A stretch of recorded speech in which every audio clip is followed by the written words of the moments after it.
வணக்கம் மக்களே. நம்ம சேனல்ல தொடர்ந்து ரிவ்யூஸ் தாங்க பார்த்துக்கிட்டு இருக்கோம். அந்த வகையில இப்ப நம்ம எதை பத்தின ரிவ்யூ பார்க்க போறோம் அப்படின்னா, நம்ம கார்த்திக் கதையில அடுத்து என்ன நடக்க போகுது அப்படிங்கறத பத்தி தாங்க இந்த வீடியோல பார்க்க போறோம். ஸோ மறக்காம இந்த வீடியோக்கு லைக் பண்ணிக்கோங்க, நம்ம சேனலையும் சப்ஸ்கிரைப் பண்ணிட்டு பக்கத்துல உள்ள பெல் ஐகானையும் கிளிக் பண்ணி ஆல்னு செட் பண்ணிக்கோங்க. அப்பதாங்க அடுத்தடுத்து வீடியோஸ் போடும் பொழுது தொடர்ச்சியா உங்களுக்கு நோட்டிபிகேஷன் வரும். பார்க்கலாம். சரி, வாங்க வீடியோக்குள்ள போவோம். நம்ம ராஜராஜா, மயில் வாகனம் எல்லாருமே கோவில் திருவிழாவுக்கு வந்துடுறாங்க. அங்க வந்ததோட ராஜராஜா வந்துட்டு அந்த கோவில் மண்ணை தொட்டு கும்பிடுறாரு. அப்பதான் மயில் வாகனம் கேக்குறாரு, என்ன மாமா சென்டிமெண்டா? ராஜராஜா கேக்குறாரு, இல்லையா பின்ன மாப்பிள்ள, எத்தனை வருஷம் ஆச்சு இந்த ஊருக்குள்ள காலடி எடுத்து வச்சு. இப்பதான் இந்த ஊருக்கு வந்திருக்கேன், அதுவும் என் பொண்ணால. அப்ப மயில் வாகனம் சொல்றாரு, மாமா இதை விடுங்க, இதுக்கப்புறம் தான் ரொம்ப பெரிய ட்விஸ்டே இருக்கு. எப்படியாவது நம்ம கார்த்திய அந்த நம்ம ராஜ சேதுபதியோட பேரன் அப்படிங்கிறது அத்தைக்கு தெரிஞ்சிடக்கூடாது, அதுலதான் நம்ம உஷாரா இருக்கணும். இதை கேட்டதோட ராஜராஜா சொல்றாரு, ஆமா மாப்பிள்ள, எனக்கும் அதேதான் தோணுச்சு. மாப்பிள்ளை யாரைய வர சொன்னு சொன்னாரே. மயில் வாகனம் சொல்றாரு, அதான் யாருன்னு தெரியல அப்படின்னு. அதே நேரத்துல கார்த்தி வராரு. கார்த்தி வந்ததோட ராஜராஜா கேக்குறாரு, மாப்பிள்ள வந்துட்டீங்களா? உங்ககிட்டதான் பேசணும்னு நினைச்சோம். உங்களை பத்தி எல்லாருக்குமே தெரியும், நீங்க தான் கார்த்தி அப்படின்னு. அதனால ரொம்ப பெரிய பிரச்சனை ஆகிருமே மாப்பிள்ள, இப்ப நீங்க என்ன பண்ண போறீங்க? அதுக்கு கார்த்தி சொல்றாரு, அதுக்குதான் என் ஃப்ரெண்டு ஒருத்தனை வர சொல்லியிருக்கேன். ராஜராஜா கேக்குறாரு, யாரு மாப்பிள்ள? அப்ப கார்த்தி சொல்றாரு, இருங்க போன் பண்றேன் அப்படின்னு. மீரா ராஜாவுக்கு போன் பண்றாங்க. ராஜா போனை பார்த்துட்டு, மாப்பிள்ளதான் போன் பண்றான், நான் தான் வந்துட்டேனே, அப்புறம் ஏன் போன் பண்றான் அப்படின்னு அட்டன் பண்ணி, சொல்லுப்பா கார்த்தி, வந்துகிட்டு இருக்கேன். கார்த்தி கேக்குறாரு, எங்கடா இருக்க? உன்னை கரெக்டா காலையில எல்லாம் வர சொன்னேன்னு. ராஜா சொல்றாரு, கார்த்தி நான் வந்துட்டேன் அப்படின்னு சொல்லிட்டு காரை நிப்பாட்டுறாரு. காரை நிப்பாட்டிட்டு கோட் சூட்டோட வந்துகிட்டு இருக்காரு. அதை பார்த்ததோட ராஜராஜா கேக்குறாரு, மாப்பிள்ள இவர் யாரு மாப்பிள்ள, காமெடி பீஸா? கார்த்தி சொல்றாரு, என்ன காமெடி பீஸ்ன்னு சொல்றீங்க? இவர்தான் உங்களோட கார்த்தி மாப்பிள்ள. இது கேட்டதோட ராஜராஜா அதிர்ச்சி ஆகி, மாப்பிள்ள இவனை போய் என் மாப்பிள்ளன்னு சொன்னீங்கன்னா அப்புறம் நான் ரொம்ப கோவப்பட்டுருவேன். கார்த்தி சொல்றாரு, மாமா இப்போதைக்கு நீங்க இவனைதான் உங்க மாப்பிள்ளையா நீங்க நினைச்சுக்கணும். இவன் தான் கார்த்தி மாப்பிள்ளையா நீங்க நினைச்சுக்கணும். மாமா, நான் அடுத்தடுத்த பிளான பத்தி அப்புறம் சொல்றேன், நீங்க போங்க. இது கேட்டதோட ராஜராஜாவும் சரிங்க மாப்பிள்ள அப்படின்ட்டு போறாரு. அவரு போனதோட கார்த்தி நேரா மயில் வாகனத்துக்கிட்ட, சரி வாங்க என் ஃப்ரெண்டு கிட்ட தனியா பேசணும் அப்படின்னு சொல்லிட்டு ராஜாவை கூட்டிக்கிட்டு போறாங்க. ராஜா நேரா கார்த்திய பார்த்து, என்ன மாப்பிள்ள திடீர்னு கூப்பிட்ட, என்னாச்சு? ஏதாவது பிரச்சனையா மாப்பிள்ள? அப்ப கார்த்தி சொல்றாரு, அதெல்லாம் ஒண்ணும் இல்ல ராஜா. அப்ப மயில்வாகனை கேக்குறாரு, என்ன கார்த்தி, இவரு பேரு ராஜா தானா? அப்ப கார்த்தி சொல்றாரு, ஆமா என் ஃப்ரெண்டு பேரு ராஜா தான். அப்ப நம்ம ராஜா கேக்குறாரு, கார்த்தி ஏதோ ஒரு முக்கியமான விஷயம் அப்படின்னு சொல்லிட்டு வர சொன்னேன். என்ன முக்கியமான விஷயம் அப்படிங்கறது இன்னும் என்கிட்ட சொல்ல மாட்டேங்கிறியே? கார்த்தி சொல்றாரு, இங்க பாரு, ஏற்கனவே உனக்கு தெரிஞ்ச விஷயம்தான். இது மாதிரி என் அத்தை இருக்காங்கல்ல, அவங்களுக்கு என் தாத்தாவோட குடும்பத்தை சுத்தமா பிடிக்காது. ஆனா இப்ப நான் என் அத்தை வீட்டுலதான் இருக்கேன் அப்படிங்கறது உனக்கு தெரியும். நான் ராஜா அப்படிங்கிற பேர்ல அங்க இருக்கேன். இன்னைக்கு நடக்க போற யாக பூஜையில நீ தான் தாத்தாவோட பேரனா அங்க உட்காரணும். அப்ப ராஜா சொல்றாரு, என்ன மாப்பிள்ள எப்படி சொல்ற? ஏற்கனவே இந்த ஊருக்கு வந்தப்ப நான் தான் நீன்னு நினைச்சு என்னை வெளுத்து வாங்கிட்டாங்க. இப்ப மறுபடியும் என்ன உன் பேரு கொண்டு வர சொல்றியா? மாப்பிள்ள இதெல்லாம் ரொம்ப பெரிய ரிஸ்க் மாப்பிள்ள, நான் வரல. ஆர்த்தி சொல்றாரு, டேய் என்னடா இப்படி பேசுற? ஃப்ரெண்டுக்காக என்ன வேணாலும் பண்ணுவேன் அப்படின்னு சொன்ன, கடைசியில என்னடா இப்படி காலை வாரி விடுற? அதுக்கு அவர் சொல்றாரு, டேய் நண்பனுக்காக நான் என்ன வேணாலும் பண்ணுவேன்டா, ஆனா உண்மையாவே உசுர கேட்டா நான் எப்படா கொடுப்பேன்? அதுக்கு கார்த்திக் கேக்குறாரு, இங்க பாரு, உனக்கு எந்த வித ஆபத்து வராம நாங்க ரெண்டு பேரும் பாத்துக்கிறோம். நீ ஜஸ்ட் மாமாவோட பக்கத்துல தாத்தாவோட பக்கத்துல போயிட்டு யாக பூஜைக்கு உட்கார்ந்தா போதும். அதுவும் உன்னை ஃபுல் டைம் உட்கார வைக்க போறது இல்ல. அத்தை வரப்ப மட்டும் நீ மாறி உட்கார போற. அந்த நேரத்துல நான் தான் அங்க நிப்பேன். இது கேட்டதோட நம்ம ராஜாவும், சரி மாப்பிள்ள நீ சொல்றதுனால செய்யற. நீ தீபாவை விட்டு பிரிஞ்ச பிறகு கல்யாணமே பண்ண மாட்டேன் அப்படின்னு நான் நினைச்சு ரொம்ப வேதனைப்பட்டேன். ஆனா இப்ப ரேவதிய கல்யாணம் பண்ணிருக்கல, அதுக்காகவாவது நான் கண்டிப்பா நீ சொல்றது கேக்குற மாப்பிள்ள அப்படின்னு சொன்னதோட கார்த்தியும், சரி ஓகே, இங்க பாரு, இந்த மாதிரி எல்லாம் நான் இருக்க மாட்டேன், போயிட்டு கோட் சூட் போட்டுக்கிட்டு ஸ்டைலாவா இது கேட்டதோட ராஜாவும் சரி மாப்ள அப்படிங்கிறாரு. அப்புறமா கார்த்தி சொல்றாரு, இங்க பாரு நான் தாத்தா பாட்டி கிட்டையும் விஷயத்த சொல்லிடுறேன். இது கேட்டதோட ராஜாவும் சரி மாப்ள அப்படின்னு சொல்றாங்க.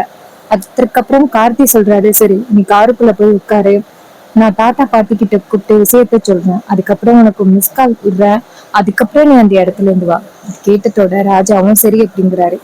இன்னொரு பக்கம் நம்ம கார்த்தி வந்துட்டு நேரா ராஜ சேதுபதியையும் பரமேஸ்வரியையும் போய் பாக்குறாங்க. ராஜ சேதுபதி அவரோட பேரனை பார்த்ததோட, பேராண்டி வாப்பா. அப்ப கார்த்தி சொல்றாரு, தாத்தா நல்லா இருக்கீங்களா தாத்தா? ராஜ சேதுபதி சொல்றாரு, பேராண்டி நீ கண்டிப்பா உன்னோட இந்த சத்தியத்துல ஜெயிப்ப அப்படின்னு எனக்கு முழு நம்பிக்கை இருந்துச்சு. அதே மாதிரி நீ ஜெயிச்சுட்டு அதே மாதிரி கூட்டிட்டு வந்துட்டியே. இது கேட்டதோட கார்த்தி சொல்றாரு, இங்க பாருங்க தாத்தா, இன்னும் நம்மளோட பிளான் எதுவுமே ஒர்க் அவுட் ஆகல. நம்மளோட பிளான் என்ன தெரியுமா? அத்தை இருக்காங்கல்ல, அவங்களுக்கு நான் தான் அவங்களோட பேரன் அப்படிங்கிற விஷயம் தெரியக்கூடாது. அப்படி தெரிஞ்சிச்சு அவ்வளவுதான், நம்மளோட ஆட்டமே காலி. அதுக்குதான் என் ஃப்ரெண்டு ஒருத்தனை மெட்ராஸ்ல இருந்து வர சொல்லியிருக்கேன். அவன் பேரும் ராஜா தான். இன்னைக்கு அவன் தான் கார்த்தியா நடிக்க போறான். இதை கேட்டதோட ராஜ சேதுபதி கேக்குறாரு, சரிப்பா. அப்ப கார்த்தி சொல்றாரு, இக்காரணம் முன்னிட்டும் நான் தான் உங்களோட பேரன் அப்படிங்கிற விஷயம் அப்படி தெரியக்கூடாது. இதை கேட்டதோட நம்ம ராஜ சேதுபதியும் சரிப்பா அப்படின்னு சொல்றாங்க. அப்புறமா பரமேஸ்வரி சொல்றாங்க, இங்க பாருப்பா, குடும்ப வழக்கப்படி யாக பூஜையில நீதானப்பா உட்காரணும், வேற யாராவது உட்கார்ந்தா அதெல்லாம் சரிபட்டு வராதுப்பா. கார்த்தி சொல்றாரு, பாட்டி அதுக்கெல்லாம் நான் பிளான் வச்சிருக்கேன், நீங்க கவலைப்படாதீங்க. இது கேட்டதோட பாட்டியும் சரி அப்படிங்கிறாங்க. அதுக்கப்புறம் நம்ம கார்த்தி சொல்றாரு, சரி அத்தை வந்துட்டு நான் உங்க கூட பேசுறத பார்த்தா அவ்வளவுதான், உண்மையே கண்டுபிடிச்சிருவாங்க, நான் போறேன் அப்படின்னு சொல்லிட்டு போயிட்டு நேரா நம்ம ராஜாவுக்கு மிஸ் கால் விடுறாங்க. ராஜா போனை பார்த்துட்டு, ஆகா கார்த்தி மாப்பிள்ள மிஸ் கால் விட்டுட்டான், இருந்தாலும் எனக்கு பயமா இருக்கே அப்படின்னு. இருந்தாலும் சரி மாப்பிள்ளைக்காக இதை கூட பண்ணக்கூடாதா அப்படின்ட்டு ராஜா இங்க இருந்து நடந்து வராரு. ராஜா நடந்து வர்றதை பார்த்துட்டு அங்க உள்ளவங்க எல்லாருமே ராஜாவை பார்த்துட்டு, இவர் என்ன கோட் சூட் போட்டுட்டு வர்றாரு, ஒருவேளை இவர்தான் அந்த கார்த்தியா இருப்பாரோ, ராஜ சேதுபதியோட பேரனா இருப்பாங்களோ அப்படின்னு சொல்லி பேசிக்கிறாங்க. ராஜ சேதுபதி இங்க இருந்து வராரு. வந்துட்டு நேரா பரமேஸ்வரி கிட்ட, பரமேஸ்வரி யாரோ கார்த்திக்கு பதிலா யாரோ ஒருத்தவங்க கார்த்தி மாதிரி நடிக்கிறதுக்கு வராங்கன்னு சொன்னாங்களே, யார் அது அப்படின்னு. அப்ப ராஜா இங்க இருந்து வந்துட்டு, தாத்தா அப்படின்னு சொல்ல ராஜ சேதுபதி கேக்குறாரு, பாப்பா இங்க கார்த்தி மாதிரி யாரையும் நடிக்கிறதுக்கு கார்த்தி அனுப்புகிறேன்னு சொன்னா ஆளைய காணும். ராஜா கேக்குறாரு, வேற யாரு? அது நான் தான். இது கேட்டதோட ராஜ சேதுபதி அதிர்ச்சியாகி, ஏய் என்னடா சொல்ற? அப்ப ராஜா சொல்றாரு, இங்க பாருங்க தாத்தா, அப்படி எல்லாம் பேசாதீங்க, நான் உங்களோட பேரன், ஞாபகம் வச்சுக்கோங்க. இது கேட்டதோட ராஜ சேதுபதி ரொம்ப ஷாக் ஆகுறாரு. என்னடா இது, இவன் எப்படி சொல்றானே அப்படின்னு. அதே நேரத்துல பரமேஸ்வரி சொல்றாங்க, என்னங்க நம்ம பேரன் சொல்லிட்டு போயிருக்கான், சோ அவனுக்கு எதிராக நம்ம எதுவும் சொல்ல முடியாது, இவன் தான் இப்போதைக்கு நம்மளோட பேரன் அப்படின்னு சொன்னதோட ராஜ சேதுபதியும் சரி அப்படின்னு சொல்லிட்டு ராஜாவை பார்த்து, சரி வாப்பா கார்த்தி அப்படின்னு சொல்லி பேசிக்கிட்டு நிக்கிறாங்க. இத வந்து நம்ம சாமுண்டீஸ்வரியோட ஆளு ஒருத்தன் பாக்குறான். பார்த்துட்டு, ஓ அந்த கார்த்தி வந்துட்டானா அப்படின்ட்டு நேரா சாமுண்டீஸ்வரிய போய் பாக்குறாங்க. ஈஸ்வரி மேடம் அப்படின்னு சாமுண்டீஸ்வரி கேக்குறாங்க, என்னாச்சு சொல்லு. அப்ப அவர் சொல்றாரு, மேடம் நீங்க சொன்னீங்கல்ல கார்த்தி வந்தா அவனை பாத்துக்க சொல்லி, கார்த்தின்னு ஒருத்தன் சென்னையில இருந்து வந்திருக்கான், இந்த ராஜ சேதுபதி கூட பேசிக்கிட்டு இருக்கான். இது கேட்டதோட சாமுண்டீஸ்வரி சொல்றாங்க, அப்படியா, சரி சரி எங்க நிக்கிறான் அப்படின்னு சொன்னதோட அவரு சொல்றாரு, தோ அந்த பக்கமா நிக்கிறாரு, வாங்க அப்படின்னு சொல்லி கூட்டிட்டு போறாங்க.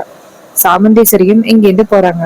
அப்ப நம்ம ராஜ சேதுபதி கூட பேசிக்கிட்டு இருக்கிறத சாமுண்டீஸ்வரி பார்த்துட்டு, இவனா அந்த கார்த்தி? அப்ப அவங்க சொல்றாங்க, ஆமா மேடம் இவன் தான் மேடம், பாத்தீங்களா எவ்வளவு ஸ்டைலா இருக்கான் அப்படின்னு சாமுண்டீஸ்வரி கேக்குறாங்க. டேய் இவன் பார்க்க பிச்சைக்கார மாதிரி இருக்கான், இவனை போயிட்டு ஸ்டைலா இருக்கான்னு சொல்ற, உனக்கு கொஞ்சம் கூட மனசாட்சியே இல்லையா?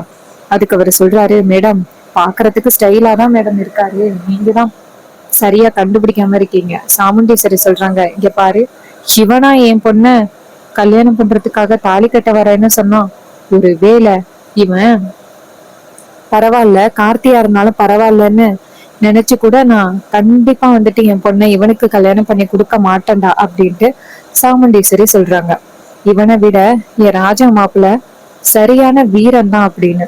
இன்னொரு பக்கம் ராஜா வந்துட்டு ராஜ சேதுபதி கிட்ட, இங்க பாருங்க, யாக பூஜை நடக்கும்போது மட்டும் கார்த்தி வந்துட்டு அங்க உட்கார்றேன்னு சொன்னான். இப்படியாவது அந்த சாமுண்டீஸ்வரி மேடத்தை மட்டும் சமாளிச்சுட்டா போதும். அதுக்கு பரமேஸ்வரி சொல்றாங்க, அதெல்லாம் நான் பாத்துக்கிறேன்ப்பா, நீ கவலைப்படாத அப்படின்னு. இன்னொரு பக்கம் நம்ம சந்திரா வந்துட்டு நேரா அந்த ராஜ சேதுபதி வந்துட்டு பேசிக்கிட்டு இருக்கிறத பார்த்துட்டு பக்கத்துல உள்ளவங்க கிட்ட, அந்த ராஜ சேதுபதி யாருக்கிட்டயோ கொஞ்சி குழாவி பேசிக்கிட்டு இருக்கானே, அது யாரு அப்படின்னு. அவங்க சொல்றாங்க, அவன்தான் அந்த ராஜ சேதுபதியோட பேரன் அப்படின்னு. இது கேட்டதோட சந்திராவுக்கு செம ஷாக்கு. என்ன இது, இந்த பரமேஸ்வரி அவளோட பேரனை அவ்வளவு தோரணையா பேசுனா, கடைசியில இவனை பார்த்தா காமெடி பீஸ் மாதிரி இருக்கான் அப்படின்னு. அந்த பையன் சொல்றான், மேடம் அவன் சென்னையில உள்ளவன், ஒருவேளை புத்திசாலியா கூட இருக்கிறதுக்கு வாய்ப்பு இருக்குல்ல. சந்திரா சொல்றாங்க, இங்க பாரு, இதுக்கு மேல நீங்க அவனுக்கு ரொம்ப வந்துட்டு சப்போர்ட் பண்ணது போதும், நான் பாத்துக்கிறேன் அப்படின்னு நேரா சிவனாண்டிக்கு போன் பண்றாங்க. சிவனாண்டி போனை பார்த்துட்டு, என்ன இது சந்திரா போன் பண்ணிருக்கா அப்படின்னு போன் அட்டன் பண்ணி, சொல்லு சந்திரா. சந்திரா கேக்குறாங்க, என்னங்க இங்க வந்துட்டு அந்த ராஜி சேதுபதியோட பேரன் கார்த்தி வந்துட்டான். இது கேட்டதோட சிவனாண்டி ஷாக் ஆகி, என்ன சந்திரா சொல்ற? சந்திரா சொல்றாங்க, ஆமாங்க, அவன் வரமாட்டான் அப்படின்னு நான் நினைச்சுக்கிட்டு இருந்தேன், ஆனா அந்த ராஜ சேதுபதியோட பேரன் இங்க வந்துட்டான். இது கேட்டதோட சிவனாண்டி சொல்றாரு, சரி ஓகே, அவனை போட்டோ எடுத்து எனக்கு இப்பவே அனுப்பு, அவன் எப்படி இருக்கான் அப்படிங்கிறத நான் பார்க்கணும். இதை கேட்டதோட சந்திராவும் சரிங்க அப்படின்னு சொல்லிட்டு நேரா போட்டோ எடுத்து சிவனாண்டிக்கு அனுப்புறாங்க. சிவனாண்டி அந்த போட்டோவை பார்த்துட்டு, என்ன இது, ஆளை பார்த்தா எப்படி இருக்கான், ஒண்ணுமே தெரியாதவன் மாதிரி, இவனா அந்த ராஜ சேதுபதியோட பேரை, ஏதாவது பொய் சொல்றாங்களா அப்படின்ட்டு நேரா சந்திராவுக்கு போன் பண்ணி, சந்திரா நான் போட்டோவை பார்த்துட்டேன், அவனை பார்த்தா ராஜ சேதுபதியோட பேரை மாதிரியே தெரியலையே, பார்க்கவே ஆளு ஒரு டைப்பா இருக்கான். சந்திரா சொல்றாங்க, அதாங்க எனக்கும் சந்தேகமா இருக்கு, ஆளு பார்க்கவே ஒரு டைப்பா இருக்கான், ஒருவேளை எல்லாரும் சேர்ந்து நம்மளை ஏமாத்துறாங்களா? அதுக்கு சிவனாண்டி சொல்றாரு, அது எப்படி சந்திரா, ஒட்டுமொத்த ஊரையும் வச்சுக்கிட்டு ஏமாத்த முடியும், அதுக்கெல்லாம் வாய்ப்பே இல்லை. கண்டிப்பா இதுக்கு பின்னாடி ஏதோ ஒரு காரணம் இருக்கு, ஒருவேளை அவன் சென்னையில வந்தான் அப்படிங்கறதுக்காக இப்படி இருக்கானோ என்னமோ. இது கேட்டதோட சந்திரா சொல்றாங்க, என்னங்க அவன் தாங்க காரணம் இந்த கோவில் கும்பாபிஷேகம் நடக்கிறதுக்கு, அவனை காலி பண்ணா நம்ம நிம்மதியா இருக்கலாம், இந்த கோவில் திருவிழா முடியறதுக்குள்ள அந்த கார்த்தியை காலி பண்ணணும். இது கேட்டதோட சிவனாண்டியும், சரி சந்திரா நான் பாத்துக்கிறேன் அப்படின்னு சொல்றாரு. அப்புறமா சந்திரா கேக்குறாங்க, சரி நீங்க கோவில் திருவிழாவுக்கு வரலையா? சிவனாண்டி சொல்றாரு, நான் கோவில் திருவிழாவுக்கு வரணும் அப்படின்னு என் ஆசைதான், ஆனா நான் வந்து அங்க ஏதாவது பிரச்சனை நடந்துச்சு அப்படின்னா அந்த சாமுண்டீஸ்வரி என்னதான் சொல்லுவா, அதனால நான் ஆட்களை மட்டும் அனுப்பி வச்சு விடுறேன், அவங்கள வச்சு நீ என்ன வேலை பார்க்கணுமோ பாத்துக்கோ. கேட்டத்தோட சந்திராவும் சரிங்க அப்படின்னு சொல்றாங்க. இன்னொரு பக்கம் யாக பூஜைக்கான எல்லா ஏற்பாடுகளும் நடந்துகிட்டு இருக்கு. அப்ப அவங்க சொல்றாங்க, இந்த யாக பூஜைக்கு குடும்பத்துல உள்ளவங்க வரணும், ராஜ சேதுபதி ஐயா குடும்பத்துல உள்ளவங்க வாங்க அப்படின்னு சொன்னதோட நம்ம அபிராமி எல்லாம் வர்றாங்க. அதே நேரத்துல நம்ம கார்த்தி அந்த பக்கமா வராரு. கார்த்தி பட்டு வேட்டு பட்டு சட்டை போட்டுக்கிட்டு நேரா நம்ம சாமுண்டீஸ்வரி பக்கத்துல நிக்கிறாங்க. அப்பதான் பரமேஸ்வரி நினைக்கிறாங்க, எப்படியாவது நம்ம பேரனும் யாக பூஜையில உட்காரணுமே, இப்ப என்ன பண்றது அப்படின்னு. இன்னொரு பக்கம் ராஜாவும் பட்டு வெட்டி பட்டு சட்டை போட்டுக்கிட்டு வராரு. அதே நேரம் ராஜ சேதுபதி ராஜா கிட்ட பார்த்து, இங்க பாருப்பா ராசா, என் பேரன் கார்த்தி தான் இந்த யாக பூஜையில உட்காரணும், அதுக்கான ஏற்பாடுகள் எல்லாம் பண்ணிட்டீங்கல்ல? ராஜா சொல்றாரு, அதெல்லாம் பண்ணியாச்சு அப்படின்னு. இன்னொரு பக்கம் ராஜராஜா என்ன பண்றாருன்னா, சாமுண்டீஸ்வரி இந்த இடத்துல இருக்கிற வரைக்கும் தான் நமக்கு பிரச்சனை, இவளை எப்படியாவது வேற இடத்துக்கு அனுப்பணுமே அப்படின்ட்டு ராஜராஜா சாமுண்டீஸ்வரி கிட்ட, ஈஸ்வரி இவங்க யாக பூஜை நடத்துற இடத்துக்கு நம்ம இருக்கணுமா, நீ வா போகலாம் அப்படின்னதோட சாமுண்டீஸ்வரியும், ஆமா நீங்க சொல்றது சரிதான் அப்படின்ட்டு அந்த இடத்துல இருந்து போறாங்க. இன்னொரு பக்கம் சாமுண்டீஸ்வரி அந்த இடத்துல இருந்து போனதோட யாக பூஜை ஆரம்பிக்குது. யாக பூஜைக்கு எல்லா ஏற்பாடுகளும் நடக்குது. அப்பதான் ராஜ சேதுபதி கார்த்தியை கூப்பிடுறாங்க. கார்த்தியை இங்க இருந்து போறாரு. கார்த்தி போய் நின்றுகிட்டு இருக்காரு யாக பூஜைக்காக. இன்னொரு பக்கம் பூஜை ஸ்டார்ட் ஆகுது. இன்னொரு பக்கம் சாமுண்டீஸ்வரியோட குடும்பத்தை கூப்பிடுறாங்க. அப்ப அவங்க சொல்றாங்க, சாமுண்டீஸ்வரி மேடம் இந்த இடத்துல இல்ல அப்படின்னு. இதை கேட்டதோட அவங்க சொல்றாங்க, இது மாதிரி கண்டிப்பா அவங்க இருக்கணும் அப்படின்னு சொன்னதோட ஒருத்தர் போயிட்டு நேரா சாமுண்டீஸ்வரியை கூட்டிட்டு வந்துடுறாங்க. அப்ப கார்த்தி ராஜ சேதுபதியோட பக்கத்துல நிக்கிறத பார்த்துட்டு சாமுண்டீஸ்வரி ரொம்ப அதிர்ச்சி ஆகுறாங்க. சாமுண்டீஸ்வரி மாப்பிள அப்படின்னு சொல்லி கோவமா கத்துறாங்க. கார்த்தி சாமுண்டீஸ்வரிய பார்த்ததோட அதிர்ச்சி ஆகுறாங்க. சாமுண்டீஸ்வரி கேக்குறாங்க, மாப்பிள நீங்க எதுக்கு அந்த குடும்பத்தோட போய் நிக்கிறீங்க? இந்த குடும்பத்தோட சேராதீங்க, வாங்க எங்கிட்ட அப்படின்னு சொல்றாங்க. அப்பதான் கார்த்தி சொல்றாரு, இல்ல மேடம், நம்ம குடும்பத்துக்கு சார்பா போனேன்.